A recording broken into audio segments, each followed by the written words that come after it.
다 같이 사도신경으로 신앙을 고백하십니다.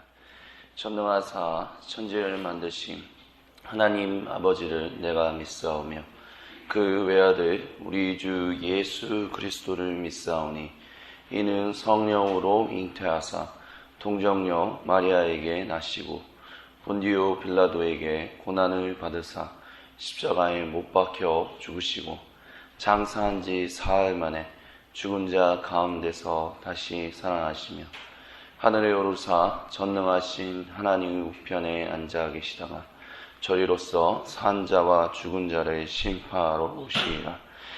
성령을 믿사오며 거룩한 공예와 성도가 서로 교통하는 것과 죄를 사하여 주시는 것과 몸이 다시 사는 것과 영원히 사는 것을 믿사옵나이다. 아멘. 찬송하십니다. 찬송가 436장입니다.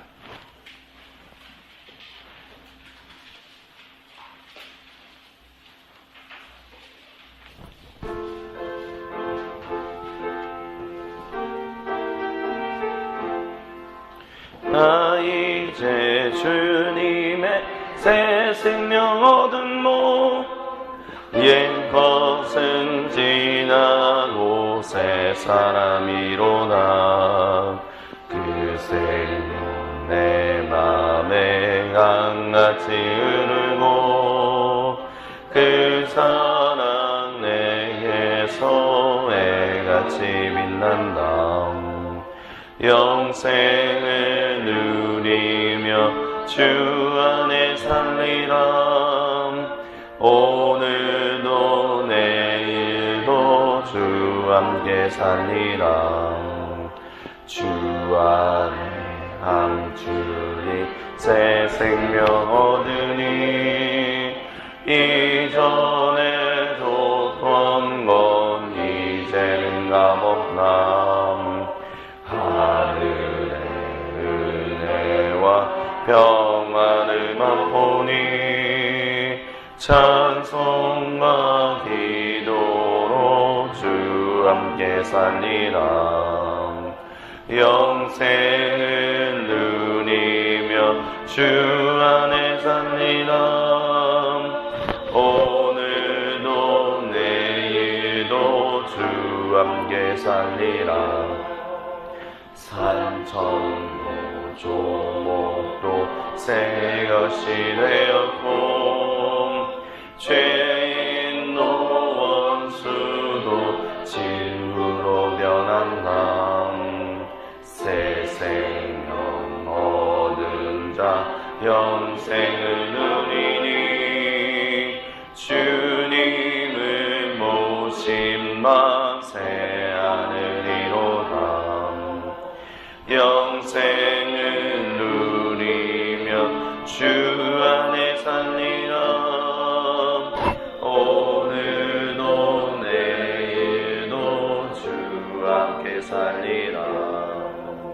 주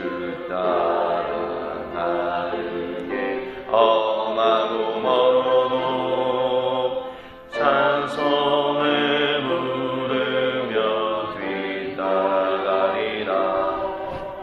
나 주님 모시고 영원히 살리라. 날마다 섬기며 주 함께 살리라. 영생을 누리며 주 안에 살리라. 오늘도 내일도 주 함께 살리라. 아멘. 다 같이 합심으로 기도하십니다. 기도하실 때 나라와 민족을 위하여 주님의 몸된 모든 교회 공동체를 위하여 특별히 오늘 건강검진을 받으시는 우리 담임 목사님 영육간에 하나님 강건함을 허락하여 주셔서 교회를 섬기는데 하나님 부족함이 없도록 항상 함께하여 달라고 같이 통성으로 기도하십니다. 사랑의 하나님 아버지 감사합니다. 하나님 오늘도 우리와 함께 하시는 그 주님의 이름을 경배하며 찬양하며 나아갑니다. 하나님 홀로 영광 받으시기 합당하신 주님, 우리에게 그 사랑을 주시기에 합당하신 주님, 주여 함께하여 주옵소서. 주여 우리와 함께하여 주옵소서. 주님의 이름만을 찬양하며 주님 찬양하며 나아가기 원합니다. 나 이제 주님의 새 생명 얻고 주님 옛 것을 지나고 새 것을 얻었다는 하나님 그 고백을 하나님 우리가 고백하며 하나님 놓치지 않고 살아가게 되길 간절히 소망하고 원합니다. 하나님 모든 영광과 감사와 찬양을 하나님 주님 홀로 받아 주옵소서. 하나님 특별히 하나님 교회 공동체를 위하여 기도하며 나아갑니다. 주의 몸대 교회 모든 교회 공동체들이 하나님 보시기에 하나님 아름답고 흠이 없는 거룩하고 정결한 모습으로 하나님 안에 예배하며 이웃을 섬기며 열방을 섬기는 하나님 그런 거룩한 나라 하나님 그런 교육한 교회 공동체들이 되게 하여 소원합니다.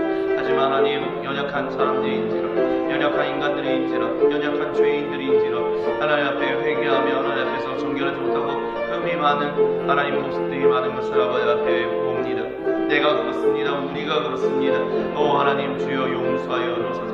그런데 하나님 때로는 우리가 주어서 하나님 내 죄를 보지 못하고 내 안에 있는 들보를 보지 못하고 남의 눈 속에 있는 죄를 보며 그것을 정죄하고 그것에 대해서 혀를 끄지 않는 그 경우가 너무나도 많은 것을 하나님 앞에 아버지 고백합니다. 주여 우리를 불쌍히 여겨주소서. 하나님 나를 용서하여 주시고 우리를 용서하여 주소서. 하나님이시여 진실로 하나님 앞에 온전하고 거룩하고 의미 없는 하나님 정결한 모습으로 살아가는데 하나님 내 마음과 내 생각과 내 말과 행동이 아버지 온전할 수 있도록 주여 들어주시고 역사해 주시고 은혜를 더하여 주소서. 하나님 진실로 하나님이 주시는 말씀과 주님의 성령의 충만함으로 지혜가 충만하고 능력이 충만하여 하나님이 원하시고 기뻐하신 뜻이 무엇인지 하나님 밝게 알고 깨닫고 나아가게 하여 주시고 하나님 그 밝게 알고 깨닫다면 그 뜻대로 순종하며 살아갈 수 있도록 주여 들어주시고 역사해 주시고 함께하여 주시옵소서. 주여 역사하여 주시옵소서. 하나님 그런 믿음의 교회 공동체들이 되게 하여 주소서.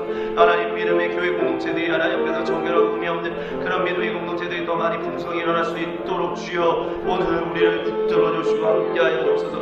하나님 그런 믿음의 교회 공동체들이 이 땅 가득 일어난 하나님 열방을 숨기는 나라와 민족으로 하나님 변화시키는데 하나님 그 소금이 될 수 있도록 주여 들어주시고 역사해 주시고 함께하여 주옵소서. 이 나라와 이 민족을 기억하여 주시옵소서. 이 나라 이 민족 하나님 열방을 섬기는 나라와 민족 되게 하여 주시며 주님의 빛과 소금이 되는 열방을 섬기는 하나님 아시아를 섬기고 하나님 오세아니아를 섬기고 태평양을 섬기고 하나님 유럽을 섬기고 아프리카를 섬기고 하나님 온 지역을 섬기는 하나님 나라와 민족이 될 수 있도록 주여 들어주시고 역사해 주시고 함께하여 주옵소서. 그러기 위해서는 하나님 더더욱 하나님 앞에 무릎 꿇고 하나님 앞에 겸손하게 하나님 앞에 더욱더 잘 서야 하오니 하나님 앞에 잘 순종해야 하오니 하나님 앞에 잘 죽어가야 하오니 주여 우리를 붙들어 주시옵소서. 주여 역사하여 주시옵소서. 주여 우리를 충만케 하여 주소서. 하나님 이제 이제 얼마 안 남은 하나님 5월 9일에는 대선이 있습니다.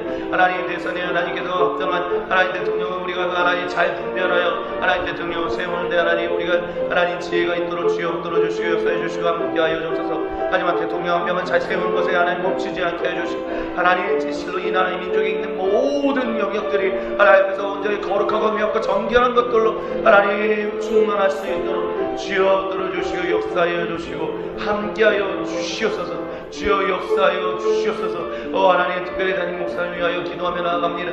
오늘 건강검진을 위하여 하나님 건강검진을 받으시는데 영육간에 하나님 의미 없고 부족함이 없고 하나님 연약한 모습이 없도록 주여 항상 하나님 주님의 말씀과 성령의 능력이 충만함으로 붙들어 주시고 역사해 주시고 함께하여 주셔서 교회 공동체를 섬기는데 하나님 아버지 건강이 연약하지 않게 하여 주시고 하나님 영적으로나 육적으로나 하나님 부족하거나 하나님 몸이 아픈 부분이 없도록 주여 역사해 주시고 함께하여 주셔서 그리하여 하나님 주님의 마음으로 주님의 이름으로 주님의 성령으로 하나님 교회 공동체를 섬기며 나아갈 때 하나님 주님의 주시는 충만한 가운데서 그 모든 일들을 능히 감당하실 수 있도록 주여 역사하여 주시옵소서.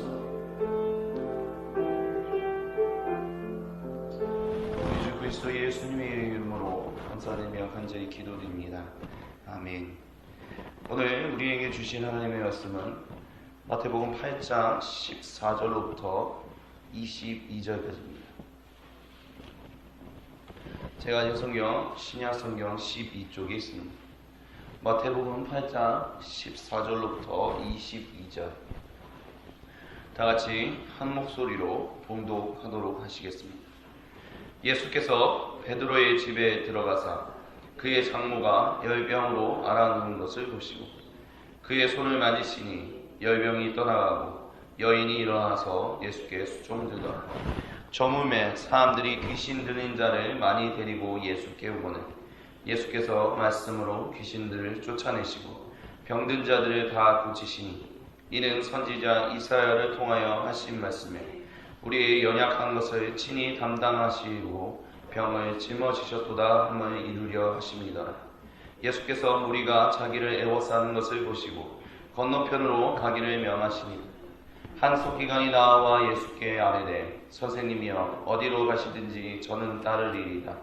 예수께서 이르시되 여우도 굴이 있고 공중의 새도 거처가 있으되 인자는 머리 둘 곳이 없다 하시더라. 제자 중에 또 한 사람이 이르되 주여 내가 먼저 가서 내 아버지를 장사하게 허락하옵소서. 예수께서 이르시되 죽은 자들이 그들의 죽은 자들을 장사하게 하고 너는 나를 따르라 하시니라. 아멘. 오늘 우리에게 주신 말씀을 통해서 여러 가지들을 알 수 있습니다. 먼저 첫 번째 우리가 알 수 있는 것은 베드로가 예수님을 따랐을 때 자신의 모든 것을 다 내려놓고 예수님을 따랐다라는 것을 우리는 볼 수 있습니다. 8장 14절에 보면 예수님께서 베드로의 집에 들어가사 그의 장모가 열병으로 누운 것을 보셨다라고 얘기하고 있습니다. 장모라고 얘기한다는 것은 한마디로 말하면 결혼했다라는 것입니다. 근데 우리가 베드로가 예수님을 처음 만났던 것을 보면 베드로와 요한이 같이 금을 깁는 것을 보고 예수님이 나를 따르라 사람을 낳는 어부가 되게 하리라 하는데 그때 따랐다 모든 것을 내려놓고 따랐다라는 얘기를 합니다.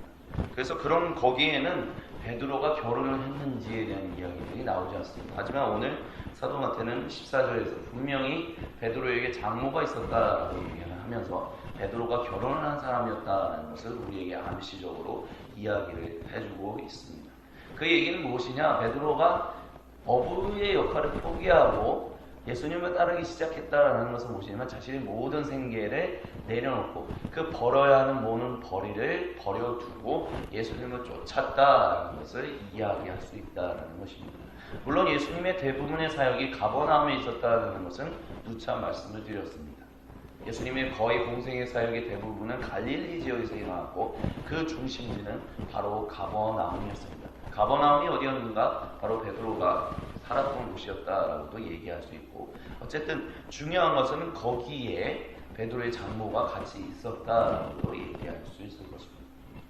그 당시 1세기의 시대의 문화를 따졌을 때 남자가 벌지 않으면 그 누구도 벌이가 쉽지 않았다라는 여자분들이 특별히 아내들이 벌이를 한다는 것이 쉽지 않았던 시대라는 것을 감안한다면 베드로가 모든 것을 진짜 버려두고 예수님을 쫓았다라는 것은 생계에 크나큰 위협을 줬다라고도 얘기할 수 있을 것입니다.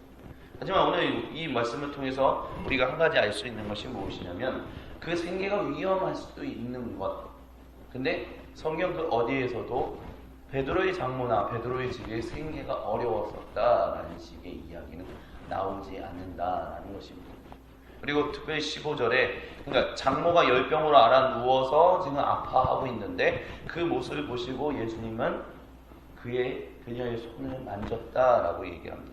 그래서 열병이 떠나가고 여인이 일어나서 예수께 수종들더라라고 얘기한다라는 것이죠. 특별히 이 모습은 그 뒤에 절에 나오는 모습과 비교되고 있습니다. 저물매 사람들이 귀신 들린 자를 많이 데리고 예수께 오고는 예수께서 말씀으로 귀신들을 쫓아냈다라고 그리고 병들을 다 고쳤다라고 얘기한다는 거죠. 지금 무엇이냐? 베드로의 장모는 예수님께 손을 만지셨습니다. 근데 그 이후에 저녁에 온 사람들은 말씀으로 고쳤다라고 얘기합니다. 즉 어떤 특정적인 행동이 나타나지 않는다라는 것이죠. 이것을 비교하면서 사도 마태는 베드로의 그 장모가 아파하고 있는 모습에 대해서 예수님께서 특별히 긍휼히 여기는 마음으로 그녀의 손을 잡아 일으켰다라는 것을 얘기하고 있다는 것입니다. 즉 베드로가 자신의 모든 것을 내려놓고 즉 생계를 책임져야 하는 것들 모든 것들을 내려놓고 예수님을 쫓았을 때 당장 그 가족이 생각했을 때 내 생계는 어떻게 하지? 우리가 어떻게 먹고 살지? 그런 것들에 대해서 고민을 했을 수도 있고 어쩌면 이렇게 아픈 모습을 보면서 이렇게 아픈데 도대체 베드로는 어디에 있지? 왜 예수라는 사람을 왜 쫓아야만 했던 것이지? 어쩌면 그 가족들이 그렇게 생각하고 있었을지도 모릅니다. 근데 그렇게 생각했을지도 모르는 그 가족을 향하여 예수님은 친히 그 장모의 집을 방문했습니다. 그리고 그 친히 그냥 말씀으로 고치실 수도 있는 분이신데도 불구하고 말씀으로 고치지 않았고 그 장모의 손을 잡음으로 인해서 그것을 고쳤다라고 얘기합니다. 특별히 예수님께서 더 돌보는 어떤 모습을 보여준다는 것입니다. 결국 이와 같은 모습을 통해서 사도 마태가 우리에게 얘기하고 싶은 것은 무엇이냐? 우리가 얼핏 읽었을 때 사도 베드로가 모든 것을 생계를 버려놓고 쫓았을 때 왜 그렇게 했어? 아니면 어쩌면 베드로의 그 가족들은 되게 힘들었겠다. 마음이 어려웠겠다. 그렇게 생각할 수도 있는 것들에 대해서 예수님께서 얼마만큼 베드로의 그 가족에 대해서 베드로가 생계를 책임지고 있었던 그 가족들에 대해서 얼마나 정말 사랑으로 대해주고 있었는가를 암묵적으로 보여주고 있다는 것을 우리는 좀 이 말씀을 통해서 기억할 수 있었으면 좋겠습니다. 지금 무슨 말이냐? 내 모든 것을 다 버리고 쫓은다고 했을 때 예수님이 전혀 어떤 그 모든 것들에 대해서 책임지지 않으신다. 그냥 내버려 두신다. 그런 것이 아니라 예수님은 모든 것을 책임지신다는 것입니다. 그것이 한 여인의 베드로의 장모의 그 10병까지도 그 손을 잡고 그 어떤 스킨십을 통해서 친밀한 어떤 그런 모습을 통해서 병을 낫게 하는 그 모습을 통해서 예수님은 그 베드로뿐만이 아니라 베드로가 모든 것을 내려놓고 따랐을 때 그 모든 것을 감당해야만 했던 그 가족까지도 하나님께서 예수님께서 돌보고 사랑하고 계시다. 그것도 그냥 돌보고 그냥 사랑하시는 것이 아니라 특별하게 돌보고 사랑하고 계시다는 것을 지금 사도 마태가 보여주고 있다는 것을 우리가 잊지 않을 수 있었으면 좋겠습니다. 결국 이 말씀은 무엇이냐? 우리가 예수님을 쫓았습니다. 우리가 예수님을 쫓는다고 할 때 때로는 우리의 어떤 그런 생계적인 것들 또는 어떤 우리가 일상생활을 살아가는 데 있어서 예수님을 쫓아갈 때 예수님을 믿지 않는 수많은 사람들이 걸어가는 길과 반대되는 길을 걸어가야 할 때도 있습니다. 그렇기 때문에 때로는 많은 사람들이 왜 그런 때로는 세상 사람들이 얘기했을 때 바보 같다라고 얘기할 수 있는 그런 길을 예수님이 원하셔서 우리는 그와 같은 길을 걸어가야 할 때가 있을지도 모릅니다. 그래서 때로는 우리가 이렇게 세상 사람들이 얘기한 대로 그냥 행동한다면 더 잘 벌 수 있는데 더 잘 먹고 잘 살 수 있는데 예수님이 말씀하신 것들대로 따라가다 보면 더 잘 먹고 잘 살 수 있는 것을 어떤 때는 내려놓게 되는 경우들도 생길 수도 있습니다. 근데 예수님은 그 모든 것을 내려놓고 오직 예수님 한 분만을 위하여 쫓으며 나아갈 때 우리가 고민하는 것, 우리가 염려하는 것, 그 모든 것들을 예수님은 그냥 내버려 두지 아니하시고 돌보시고 책임지신다라는 것을 오늘 이 말씀을 통해서 우리가 다시 한번 우리의 마음 가운데 새길 수 있게 되기를 주님의 이름으로 간절히 축원을 드립니다. 예수님을 쫓는다면 예수님이 모든 것을 책임지신다라는 것입니다. 내버려 두시지 않는다라는 것입니다. 그렇기 때문에 예수님은 항상 우리에게 얘기합니다. 너는 나를 쫓을 것입니다. 그와 같은 것들이 오늘 읽었던 18절, 19절로 또 나옵니다. 하지만 그 말씀을 하기 전에 또 다른 이 본문을 통해서 예수님께서 주시는 또 다른 교훈을 우리가 이야기하기를 소망합니다. 두 번째 교훈은 무엇이냐면 예수님께서 이렇게 병을 고치시는 것은 구약의 예언을 이루기 위함이다라는 것입니다. 이 모든 일들을 다 고쳤다라고 얘기합니다. 그래서 사도 마태는 이렇게 예수님이 행동하셨던 것에 대해서 이는 선지자 이사야를 통하여 하신 말씀에 우리의 연약한 것을 친히 담당하시고 병을 짊어지셨도다 하면 이루려 하십니다라고 분명히 얘기하고 있습니다. 예수님은 병을 고치신 이유, 단순히 병을 고친 것은 너 잘 먹고 잘 살아라, 아니면 너 이제 힘들지 않게 살아라, 단순히 어떤 긍휼한 마음으로 불쌍해 이런 이야기로 한 것이 아니다라는 것입니다. 그것은 이 구약으로부터 이어져 내려왔던 하나님이 약속하셨던 그 모든 일을 예수님께서 성취하시기 위함이다라는 것을 사도 마태는 강조하고 있습니다. 즉 우리는 연약하다라는 거죠. 우리는 질병이 있다라는 것입니다. 우리는 부족한 부분이 있다라는 것입니다. 왜 우리는 연약한 것이 있고, 왜 우리는 때로는 병을 겪고, 왜 우리는 때로는 우리가 나이에 들어가면 들어갈수록 우리는 점점 몸이 연약해져야만 하는 것일까요? 그 모든 것들에 대해서 어떻게 이유가 이렇다, 이유가 저렇다. 물론 성경이 얘기하는 것들이 있습니다. 하지만 중요한 것은 예수님께서 그 모든 병을 고치시고 그 모든 귀신 들린 것들을 고치시는 이와 같은 일들을 통하여 하나님이 우리에게 원하시는 것은 무엇이냐면 너희의 연약함을 하나님은 그냥 내버려 두지 않으신다는 것을 얘기하고 계시다는 것입니다. 우리가 연약한 것들을 너가 뭐 어떻게 그냥 이 땅에서 살든 말든 하나님이 별로 신경 쓰지 않으신다, 그런 것이 아니라 하나님은 아주 오래전부터 하나님의 사람들을, 하나님의 모든 사람들을 치유하시고 회복하시며 그 모든 것들을 깨끗하게 하시는 일을 한 사람 통해서 감당하게끔 하시고자 하시는 계획을 가지고 있었다. 그리고 그 계획이 이루어지고 있다는 것을, 바로 예수님을 통해서 이루어지고 있다는 것을 오늘 말씀을 통해서 얘기하고 있다는 것입니다. 그 예수님의 그 사랑은 단순히 어느 짧은 순간에 갑자기 일어나는 것이 아니라 아주 오래전부터 하나님께서 예정하시고 택정하시는 그 은혜 가운데서 있었다라는 것이죠.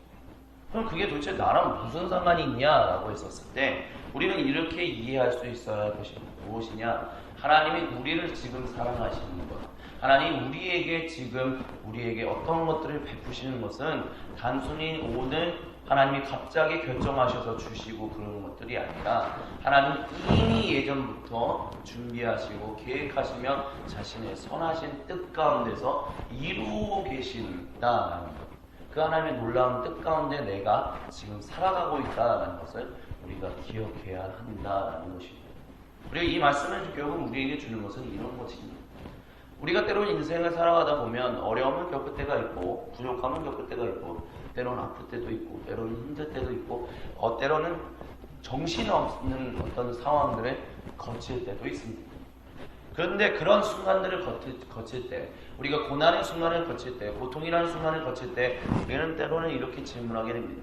왜 도대체 예수님은 나한테 이렇게 하는가? 왜 예수님은 나를 내버려 두시는가? 왜 갑자기 이러시지? 내가 뭐 잘못해서 그런가? 물론 우리가 잘못해서 하나님께서 우리를 깨닫게 하시기 위하여 때로는 고통이라는 것, 때로는 고난이라는 순간들을 거쳐서 회개하고 하나님께서 돌아오게끔 하기 위하여 하나님이 그와 같은 일들을 허락하시는 경우들도 있습니다. 근데 성경은 그런 경우가 아닌 경우에 때로는 우리가 하나님 앞에서 정말 진실하게, 정직하게, 흠이 없게, 거룩하게 살아가고 있는데도 불구하고 우리가 어려움이 걷고 그럴 때 그런 것들은 단순히 우리가 무슨 하나님이 우리를 내버려 두셨는가, 하나님이 우리를 어떻게 멀리 하시는가, 그런 것이 아니라 이미 아주 오래전부터 하나님께서 계획하신 계획들 가운데서 우리가 반드시 통과해야만 하는, 그리고 우리가 하나님의 이름으로, 하나님의 능력으로 능히 통과할 수 있는 것들이었기 때문에 이미 준비되어 있는 하나님의 어떤 큰 계획들 가운데서, 큰 예정하신 어떤 큰 그림 가운데서 이루어지고 있는 일들이다라는 것을 우리가 좀 잊지 않을 수 있었으면 좋겠습니다.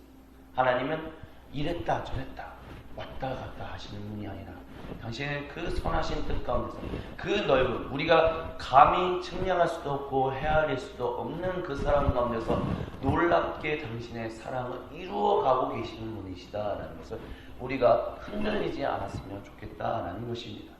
우리가 우리의 상황에 매이면, 우리가 우리의 상황 가운데 너무 초점을 맞추게 되면 우리는 그 순간순간의 상황이 좋고 나쁨에 따라서 하나님을 좋게 평가하기도 하고 하나님을 나쁘게 평가하기도 합니다. 그래서 내가 상황이 좋으면 하나님은 정말 사랑이 넘치시지. 근데 내 상황이 안 좋으면 하나님 왜 나를 이렇게 하시지? 하나님 나빴어. 하나님 왜 이러시오? 내가 뭐 잘못했어? 이렇게 우리는 왔다 갔다 한다는 것입니다. 하지만 그러지 말라는 것입니다. 왜냐? 하나님은 이미 모든 것들을 그 당신의 말씀 가운데서 예정하셨고 준비하셨고 그 계획대로 이루어 나가신다는 것입니다. 물론 우리는 그렇게 불만을 가질 수도 있습니다. 왜 지금 이 순간에 왜 하나님 가만히 하시지 않지? 왜 내가 간구하는데 하나님이 내 모든 것들의 기도를 들으시지 않지? 하지만 성경은 분명히 얘기합니다. 하나님의 때가 있다는 거죠. 하나님의 계획에는 하나님의 때가 있고 하나님의 방법이 있고 하나님의 인도하심이 있다는 것입니다. 근데 때로는 우리가 우리만의 정답지를 만들어서 하나님 이 정답지를 하나님 앞에 내려놓습니다. 그래서 그 정답지대로 하나님께서 하시면 하나님이 해주시는 거고, 그 정답지대로 안 해주시면 하나님은 나에게 하나님이 계신 것 같은데 나를 사랑하지 않는 것 같아. 그렇게 생각하는 경우들이 많습니다. 하지만 우리가 그 정답지를 적으면 안 된다는 것을 우리가 잊지 않게 되기를 간절히 소망합니다. 하나님의 뜻을 신뢰한다면 하나님께서 정말 크고 위대하시고 그 계획 가운데서 행하시는 분이시다는 것을 믿는다면, 하나님이 우리를 정말 모든 것을 돌보시고 살피시고 사랑하시는 분이시다는 것을 믿는다면, 우리가 이제는 우리만의 정답지를 적어서 하나님 이 정답지대로 해주시옵소서라는 일을 이제는 멈춰야 할 것입니다. 하나님이 정말 우리의 모든 것을 사랑하신다면 우리가 가지고 있는 모든 정답지 이제는 다 내려놓으십시오. 그리고 하나님 앞에 나아가 하나님이 주시는 그 모든 정답지에 내가 순종하겠습니다, 내가 반응하겠습니다, 내가 따르겠습니다 라고 이제 우리가 나아갈 수 있게 되기를 간절히 소망합니다. 그렇게 따라야만 우리는 진실로 그런 행동 가운데서, 그런 순종의 삶 가운데서 우리는 진실로 하나님이 정말 진실로 우리의 모든 것을 다 사랑하시고 우리를 이끄시는 참되신 분이십니다 라는 진정한 믿음의 신앙 고백을 할 수 있다라고 얘기할 수 있을 것입니다. 진정한 믿음의 신앙 고백을 하십니까? 믿음의 삶을 살아가고 계십니까? 그렇다면 내만의 정답지를 정해서 이대로 해주세요 라고 얘기하는 이 모든 것들을 이제는 멈추시기를 주님의 이름으로 간절히 축원을 드립니다. 이제는 주님이 말씀하신 대로 내가 어떤 것이든 따르겠습니다, 순종하겠습니다, 신뢰하겠습니다, 그렇게 믿으며 살아가는 우리 모두가 되기를 나사의 그리스도 예수님의 이름으로 간절히 축원드립니다. 마지막으로 18절부터 22절을 통해서 하나님이 우리에게 말씀하시는 것은 이런 것입니다. 예수께서 우리가 자기를 에워쌉니다. 그러니까 예수님이 점점 이제 능력을 행하니까 너무나도 멋진 것이죠. 그래서 그 예수님을 에워싸서 예수님을 계속해서 따라가려고 해요. 근데 중요한 것을 보면 예수님은 항상 이렇게 자기가 뭔가 사람들이 막 유명하게 만들려고 할 때 예수님은 그 모습을 그 곳에서 벗어나서 다른 곳으로 가는 경우들을 우리가 많이 보게 됩니다. 그래서 건너편, 갈릴리 바다 건너편을 건너가는데, 갈릴리 바다 건너편이라는 것은 유대인들이 별로 머물지 않는 지역입니다. 그런 지역으로 가기를 명하셨어요. 근데 한 서기관이 나와 예수께 아뢰되 선생님이여 당신이 어디로 가시든지 저는 따르리라 라고 얘기합니다. 이걸 통해서 근데 여기서 이와 같은 말씀을 예수님께서 들으시고 이르시되 이렇게 얘기하십니다. 여우도 굴이 있고 공중에서도 거처가 있으되 인자는 머리 둘 곳이 없다라고 얘기하셨다라고 사도 마태는 얘기합니다. 이 얘기가 무엇이냐? 우리가 따라가고 에워싸는 것이 어떠한 모습인가라는 것을 한 서기관을 통해서 말씀하고 계시다는 거죠.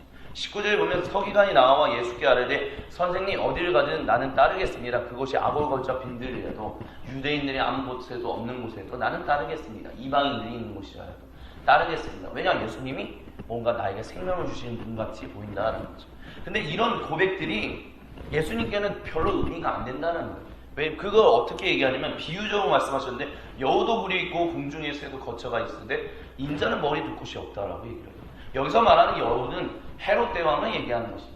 즉 그 갈릴리 지역을 다스리는 분봉왕인 헤롯을 얘기하고 있다는 거죠. 그래서 이 여우도 하도 교묘하고 교활해서 많은 사람들이 그를 여우라고 평을 하고 있었습니다.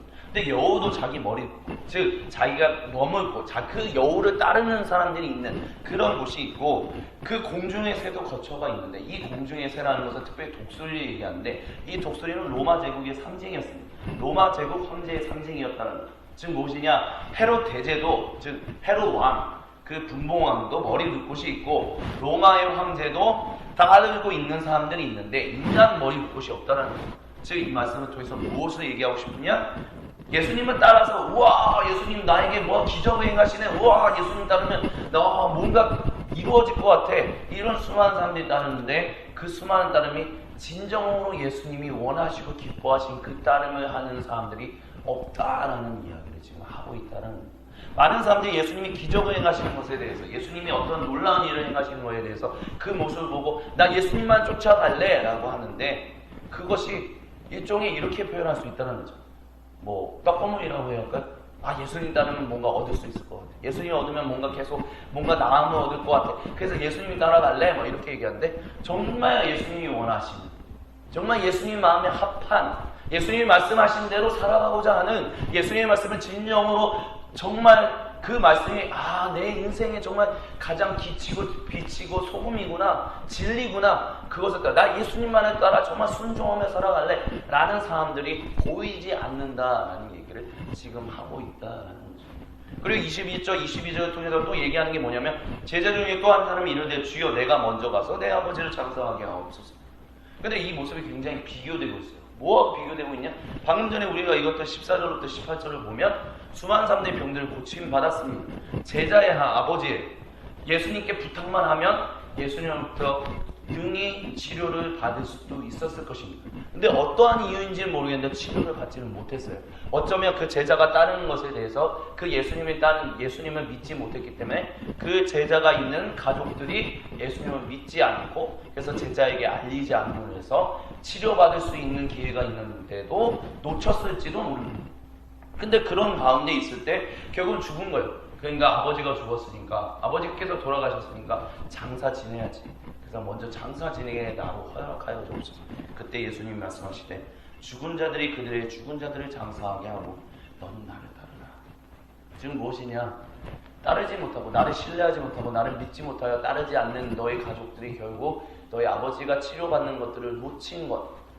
하지만 그 죽은 자들로 하여금 나를 믿지 않는 자들이 믿지 않은 사람으로 하여금 장사 지내게 하고 너는 계속해서 나를 따르라.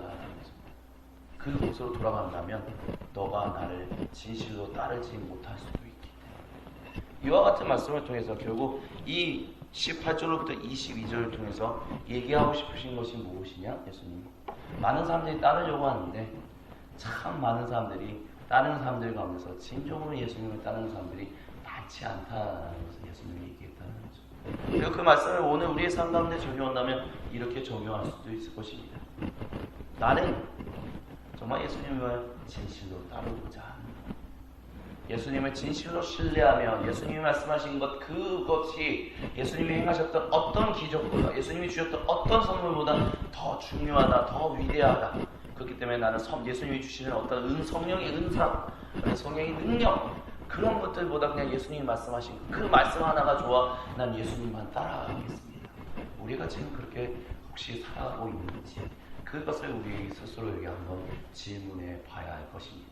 왜냐하면 한국 기독교에 참 많은 사람들이 예수님을 믿는다라고 했을 때 성령의 능력 받는 거에, 성령의 은사 받는 거에, 그거에 많이 초점을 받아서 그런 거에 따라서 예수님을 따르는 사람이 굉장히 많기 때문입니다.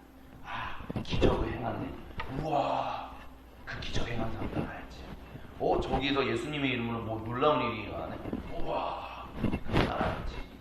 근데 중요한 거는 예수님은 그런 사람을 찾지 않는다는 거예요. 예수님이 말씀하신 것, 예수님이 기적을 행하셨던 것은 예수님이 기적을 행해서 무슨 나로 따라 이런 어떤 자기 자신의 어떤 슈퍼스타, 연예인으로 만들기 위해서 예수님이 그런 일을 행하신 건 아니었거든요.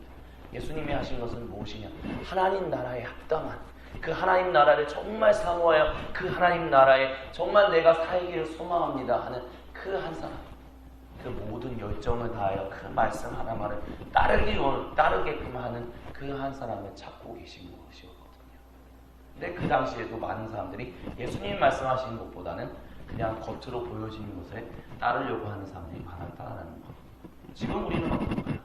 그냥 눈으로 보이는 거예요. 교회가 크니까 우와 건물이 멋있습니다. 우와 이게 멋있습니다. 저게 멋있습니다. 저 사람이 능력이 하니까 저 사람이 뭐 하는 거 우와 그러려고 예수님을 쫓아가고 계십니까? 아니면 진짜 말씀하신 예수님 말씀하신 것 그 하나하나가 정말 소중하고 아름다워서 그 예수님만을 따라가겠습니다 라고 우리는 신앙생활하는지 우리가 오늘 우리의 삶 가운데서 나는 지금 예수님을 어떻게 쫓아가고 있는지를 다시 한번 진지하게 고민하고 질문하며 살아갈 수 있는 우리 모두가 될 수 있게 되기를 나사의 그리스도 예수님의 이름으로 간절히 축원드립니다. 아멘. 같이 기도하시겠습니다. 사랑의 하나님 아버지 감사합니다. 하나님 마태복음 8장 14절로부터 22절을 통하여 하나님께서 우리에게 주시는 말씀을 통하여 하나님 우리가 온전히 살아가게 해주시고 오늘 하루도 이 말씀을 붙들고 우리의 삶이 우리의 일상이 하나님 원하시고 기뻐하시는 뜻대로 변화한 성장 성숙하여 그리스도의 장성한 분량에 이르게 하여 주시고 빛과 소금을 이 땅에서 살아가는데 흠이 없도록 주여 오늘도 우리와 함께하여 주옵소서. 우리 주 그리스도 예수님의 이름으로 감사드리며 간절히 기도드립니다. 아멘. 주님 가르치신 기도로 마칩니다. 하늘에 계신 우리 아버지여, 이름이 거룩히 여김을 받으시오며 나라의 임하옵시며 뜻이 하늘에서 이루어진 것과 같이 땅에서도 이루어지이다. 오늘날 우리에게 일용할 양식을 주옵시고 우리가 우리에게 죄 지은 자를 사하여 준 것과 같이 우리의 죄를 사하여 주옵시고 우리를 시험에 들게 하지 마옵시고 다만 악에서 구하옵소서. 대개 나라와 권세와 영광이 아버지께 영원히 있사옵나이다.